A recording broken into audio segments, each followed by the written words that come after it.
In this video, I am going to take a look at South Carolina and their lineup for 24-25, as they have lost one big piece in Camilo Cardoso, but they still have a lot of talent returning, and I want to see who gets what minutes or what the potentials are. I think the best way to do that is by looking back on the past and what lineups worked the best last season to give us an indication of where they might go in 2024-25. Before we start, if you enjoy the content, then please consider subscribing to the channel and giving the video a like. All right, let's get into this. Now, before we start, I want to warn you, we are going to get a bit nerdy and look at stats in this video. So, Bill, I guess I am a loser.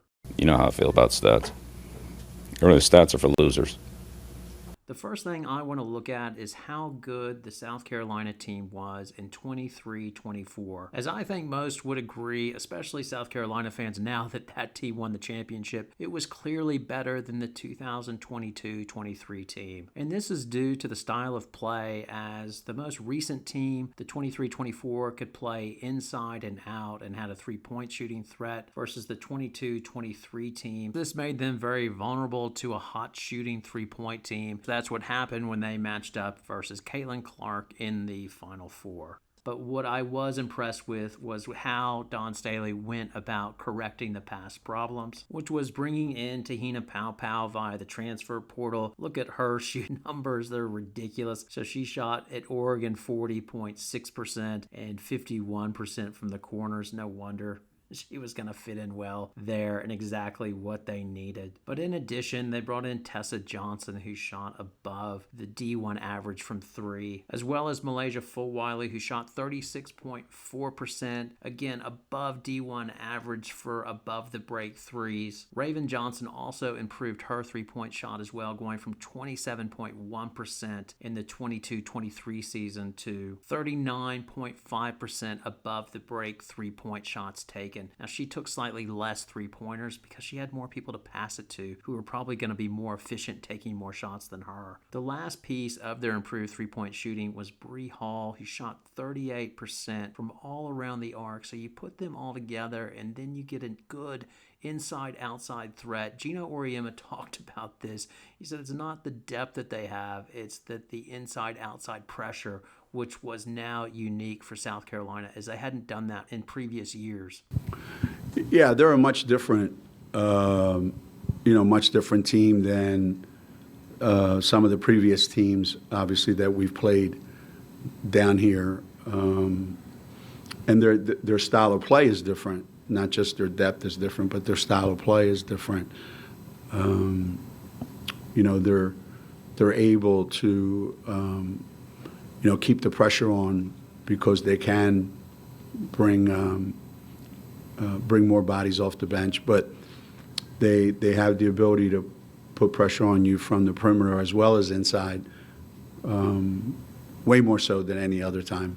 And my reasoning for going through all of that is basically to say just because Camilo Cardoso is now in the WNBA does not mean South Carolina is going to be any less devastating next season. And I don't think anybody thought that. I think everybody thinks they're the prohibitive number one team going in, and they should be. And this is backed up by the numbers as well. So last year, with Cardoso on the floor, they were plus 39.9 per 100 possessions.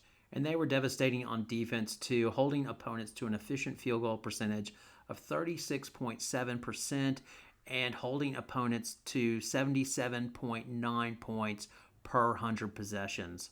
But when you took Cardoso out of the lineup during last season, they were almost still as good, as they were plus 34.2 in net rating per 100 possessions. They held opponents to 36.3% effective field goal shooting percentage, which is effectively what it was with Cardoso on the court. And then finally, the defensive rating, or what they gave up per 100 possessions, was slightly worse at 80.2 per 100 possessions. So they will still be a nasty team to play next year because they still have Ash Watkins and Chloe Kitts on the inside, and they're no fun going against either. As the lineup with Raven Johnson, Te-Hina Paopao, Bree Hall, Chloe Kitts, Ash Watkins, now it only played for 59 minutes, but that was plus 45 per 100 possessions. And that lineup was a beast as well, holding opponents to 69 points per 100 possessions, not to mention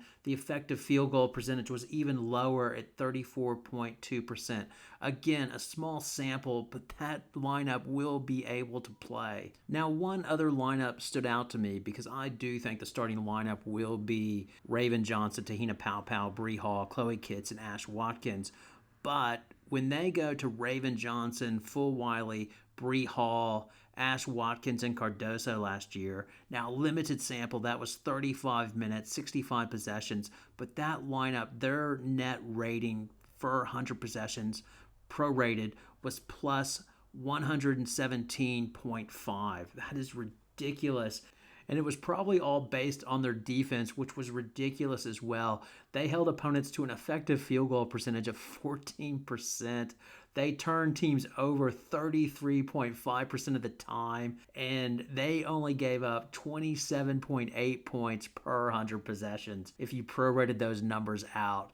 And for next season, I do think Te-Hina Paopao will start, and I understand why. She's such a devastating shooter. She opens everything up, but I wonder if their best lineup might wind up being Raven Johnson, Malaysia Fulwiley, Bree Hall, Chloe Kitts, and Ashlyn Watkins, just because of the pressure they put on defense.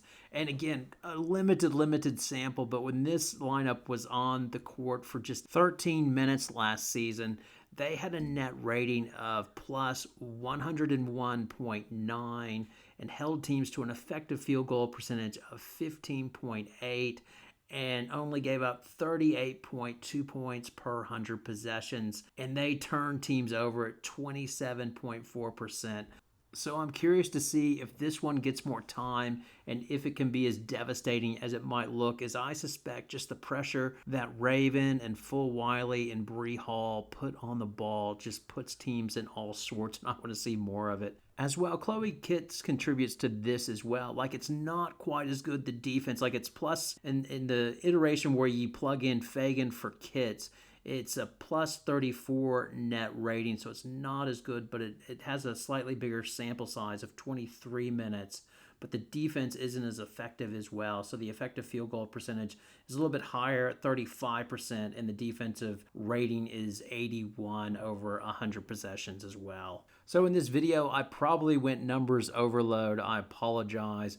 But overall, South Carolina is going to be good. Numbers or no numbers. You can look at the eye test if you like. But as well, I think the starting lineup will be Bree Hall, Raven Johnson, Te-Hina Paopao, Chloe Kitts, and Ashlyn Watkins.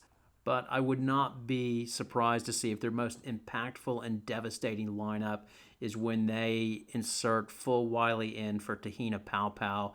I'm not saying Fulwiley needs to start. I understand why you have Paopao out there because she gives a team a different dimension which South Carolina needs with her shooting. But if she is not shooting well, it is just an unbelievably nice dimension for Dawn Staley to have, to go to Fulwiley, and then this group puts so much pressure on the ball. I just want to see it this season. I think they will be a devastating team and will have something to prove just to show how much better they are, even if they don't have Camilo Cardoso on their team. As I have not even mentioned the impact that Joyce Edwards, Dowda, and Adele Tack are going to have on South Carolina as well. It is just ridiculous how loaded they are. Anyway, over to you. Who do you think the starting lineup should be? What do you think is going to be their most devastating lineup? Again, poison, all feedback welcome. Thanks a lot for watching. Have a great night.